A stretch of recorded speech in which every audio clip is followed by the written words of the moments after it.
ja mina olen Lemmi Oro, elan Sakus 1970. aasta jõulust, et juba nii palju aastat, et raske kokku rehkendada.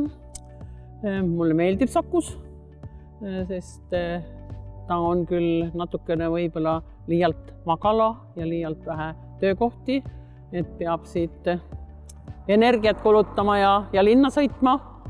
Nii et Sakus on eriti palju noori peresid, sest Saku on selline koht, kus saab lapse üksi jõua saata.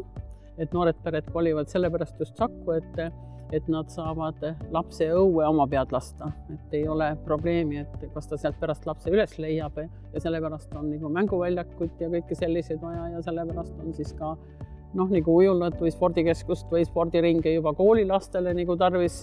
Jalgpall on meil väga populaarne, meil on siin lausa valgustatud jalgpalliväljak olemas, kus saab teha ja just see, et õhtuti, et täna on ju juba kella 4 pime, et ei lähe ju keegi otsmikulambiga ega tormilaternaga õue kõndima, et selles mõttes kergliikusteed on nagu valgustatud, et see on nagu suurepärane ja teistpidi jälle ikkagi, et valgus on ökonoomne, eriliselt suurepärane, et kõik see on nagu kokku jooksnud, et me oleme ikkagi ka nagu säästlikud, aga samas meil on ka kõik nagu tsiviliseeritud ühiskonna hüved, et me ei pea pimedas ringi koperdama ja elu ohtu seadma, vaid et saame ilusti valges siis jalutada, joosta, kõndida, kes kuidas.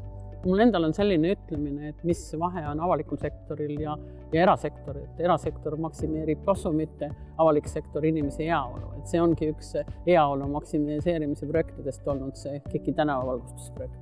Üle terve Eesti on sadu asulaid, kus KIK-i toel on tänavavalgustust uuendatud. Energia kokkuhoidmiseks on asendatud vanad valgustid LED-valgustitega. Kokku saab kohalike omavalitsuste eestvedamisel uuendatud üle 50 000 valgustuspunkti. Uus valgustus on juhitav ja valgustite süttimist ning kustumist juhitakse vastavalt aastaajal. Ja seda kõike selleks, et energiat kuluks võimalikult vähe.